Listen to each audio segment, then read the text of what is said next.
back. Thanks for joining me again today. And to those of you joining me for the first time, a big welcome to you. If you enjoy this video, please subscribe. Down below, hit the little subscribe button and the bell, and you'll be notified every time I upload a video. On my channel, I will always endeavour to have content dealing with matters of the mind. As a depression survivor, this is a subject that is very close to my heart. But please, if you are feeling depressed or vulnerable in any way, please seek professional advice. You don't have to walk this road alone. There's a lot of help out there for us. We are very privileged today to have a clinical psychologist with us. And I'm going to be asking him some questions that are an issue for a lot of us. And let's get some professional answers. We're so lucky to have someone come in and talk to us today, and I really do appreciate that. I've made notes today because I can't just speak off the cuff about this. I have made notes of things that I want to ask, and so I will be reading off my script for some of the time. And that way at least we'll be sure that we get the answers we want and that I don't forget anything. Stephen, a big welcome to you. Thank you so much for joining us today. We really do appreciate you giving up your very valuable time, and I'm so grateful. One of the things I want to talk to you about today is the fact that lots of us battle with the fact that others have more material possessions than we do. They've got better jobs, in our opinion, better relationships, better looks, the list goes on and on.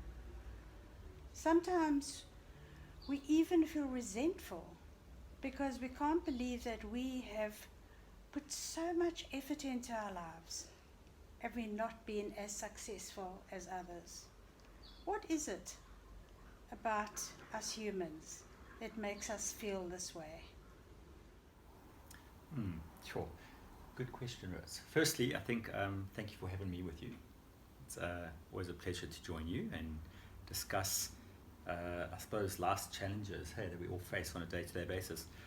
Good first question. I think quite a complex question, but what you're actually referring to is elements of our identity.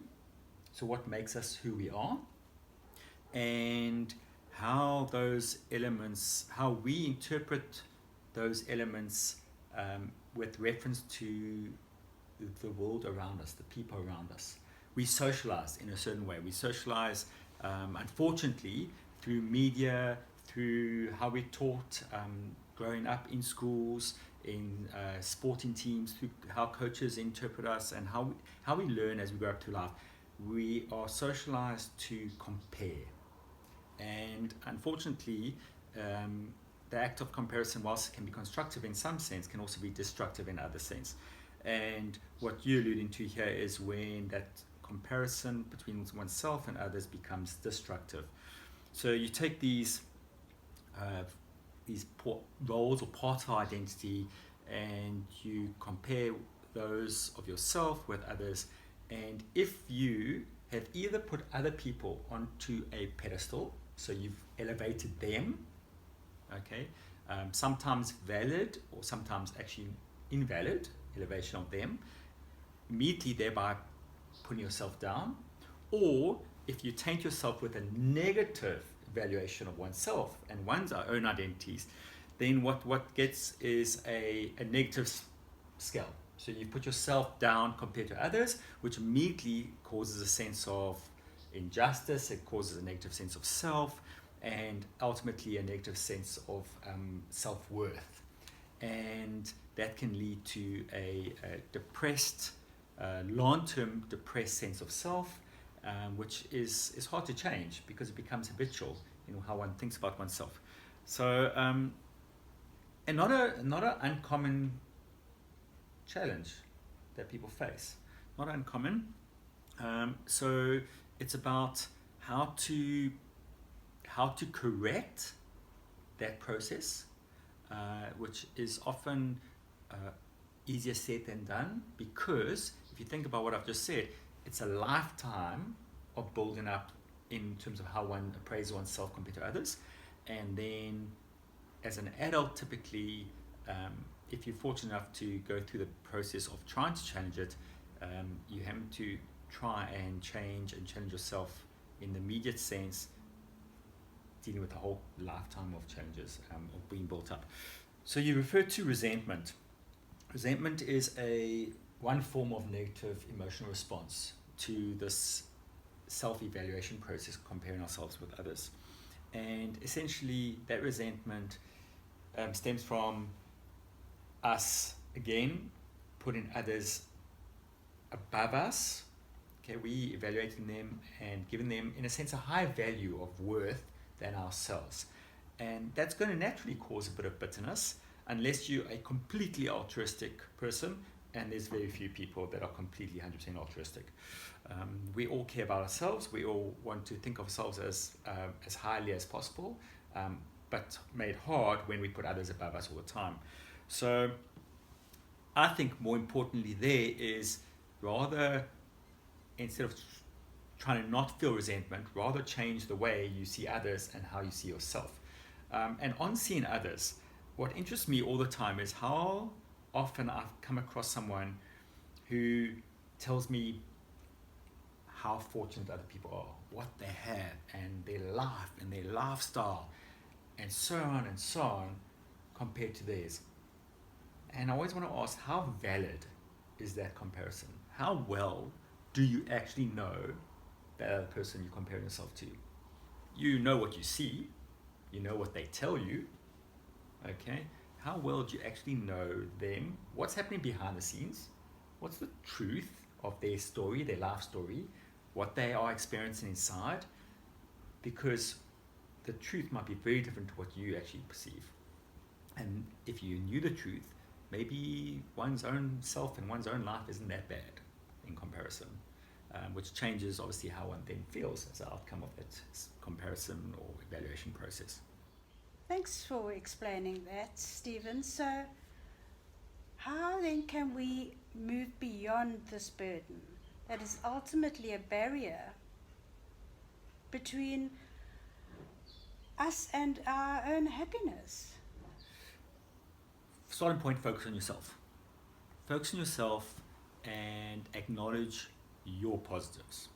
It's very important to acknowledge one's positives, Rose. You have to, whilst accepting one's limitations, because we all have limitations. As humans, we have limitations. But focus on your positives. Acknowledge the positives. Sometimes I'll tell a person, stand in front of a mirror and look at yourself, into your own eyes, and acknowledge your positives. Tell yourself, I am good at public speaking. I will do well at my next exam.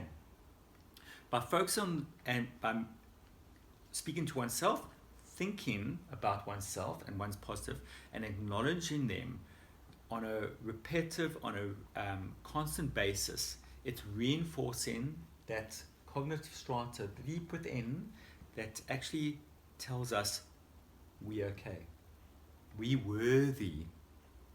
And what ultimately results from that is a higher sense of self, greater self-esteem, improved sense of self-worth. Once you've accomplished that on an ongoing basis, it's far easier to acknowledge other people's positives, other people's strengths. Because as humans, we want to be part of a social system. We don't want to live in a bubble. We don't want to live on ourselves and become insular and only focus on ourselves. We want to belong. We're part of society. It's a human nature.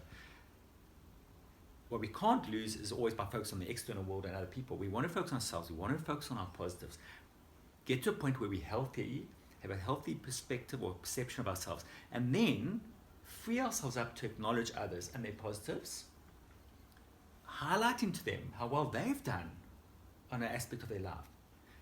By doing that, we will feel good about ourselves.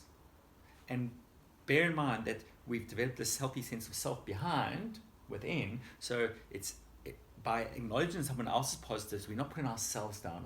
It's a healthy person acknowledging another person and their positives, which then reinforces our sense of self.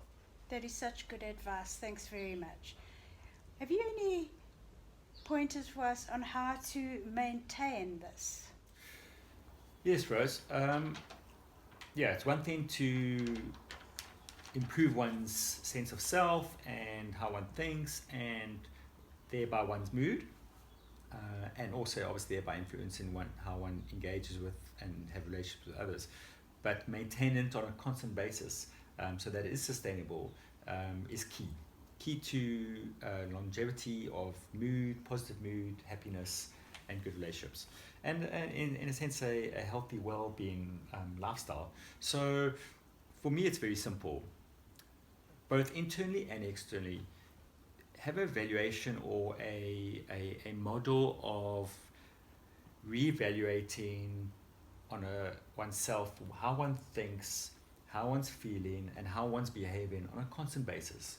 So internally, take time on a regular basis just to reflect. With specific reference to this, reflect on, so how am I feeling about myself at the moment? How do I feel about other people? And get a sense of where one is at.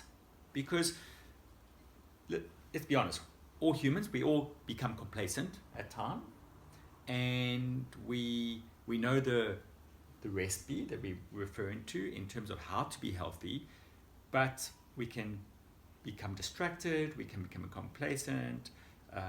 Sometimes there's other challenges faced us that we focus on, and then we kind of neglect what we should be doing on a constant basis. So it's a way to just almost get a sense of, have I forgotten? Am I not thinking positively about myself anymore? I'm more focused on others again, and I'm comparing them again to me. So it's just to take a step back, reflect, and see where one is at. And if one's not applying the necessary cognitive and emotional and behavioral strategies that we've spoken of, then just to correct oneself and get back on track. Very useful also is external feedback. External feedback is so important because it gives us other people's sense of how we are. But very importantly, it needs to come from someone who is constructively minded, they're not judgmental, and they've bought into what you're trying to achieve for yourself. And their feedback is just an external mechanism of just giving you some sort of perspective from the outside world.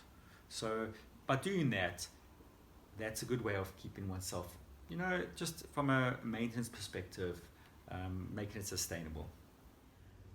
With all this in mind that we're talking about, and whilst thinking about the content of this video, something else came to mind. I had put myself into that category of people who deserve more and perhaps haven't got everything that was due to me. And I remembered the other day when my cleaning lady was here, and I was complaining to her that my washing machine had broken and I had to buy a new one. She doesn't have a washing machine in her house at all. She does all her washing by hand. I never meant to be unkind or thoughtless, but I was. I think a lot of us need to keep things like that in mind, that we're perhaps so used to what we've got that we need to appreciate that other people don't have what we've got, even if we feel we've been shortchanged. So perhaps that is something that we can concentrate on. What are your thoughts on this, Stephen? Quite importantly is to always maintain a sense of perspective. So life is relative. We all live at different levels in life. We have, and that's been through the course of human history. You have those that have a lot, and you have those in life that have a little, and everyone in the continuum in between. It's all relative. So where you find yourself in life on that continuum, acknowledge where you are, be proud of where you are, because relative to others, you will always find people who have less than you, always. And it's healthy to maintain a sense of perspective, because it enables you to acknowledge, accept, and be thankful for what you have. That's very important. I always say that happiness is a state of mind. Really it is. Happiness comes from within. It's actually a state of mind. And perspective is so important to determine mood and also maintain that mood state. For the most part, we all have a very healthy conscience, and our conscience will guide us in how to respond to others, and also how to discuss about our lives, ourselves, with others. So, but at the same time, we're humans. We make mistakes. We strive to be perfect, but by nature we often not. But that's not necessarily a bad thing. Perhaps you'd like to just sum up what we've talked about and make sure that we all remember the important points. So yes, thank you, Rose. I think very importantly is that one isn't alone when one is dealing with the challenge of insecurity. We all feel insecure from time to time. When one isn't alone, when one makes comparisons with others, and most often putting others ahead of oneself. Most people do it from time to time. Importantly is how we internally respond to those challenges that we all face as humans. How we think about ourselves, how we think about the different aspects to our lives that create our identity, that form the sense of self-worth that we all so very much need to be healthy and to have a positive mood state, and to focus on ourselves rather than focus on others, and by doing so get into a healthy place so that we can thereby then focus on others in a positive manner, which then reinforces a positive engagement and relationship with others. So that's very important. And then I think just to have perspective in life is key. We all come from different places, we all have different experiences, but just to maintain a stable perspective, to be able to guide us in how we should be thinking about our lives, ourselves, and others. I think that if you stick to the basics, and one will be well, one will be happy. Stephen, thanks so much for joining us today. I know that my YouTube followers are going to really enjoy this, and we're so grateful for you giving up your time.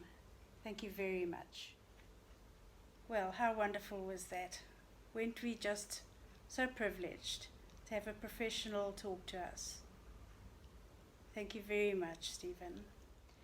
This is an enormous subject and absolutely impossible to cover in one discussion, but perhaps you can ask Stephen to visit us again one day.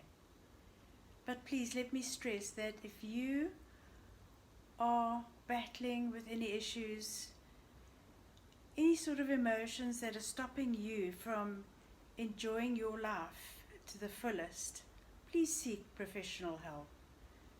Go and see a clinical psychologist. It's so good to talk, to share those feelings. You'll be amazed at how much it helps. So please don't suffer alone. You don't have to. Remember to subscribe if you haven't subscribed yet. And I look forward to chatting to you again next week. Bye for now.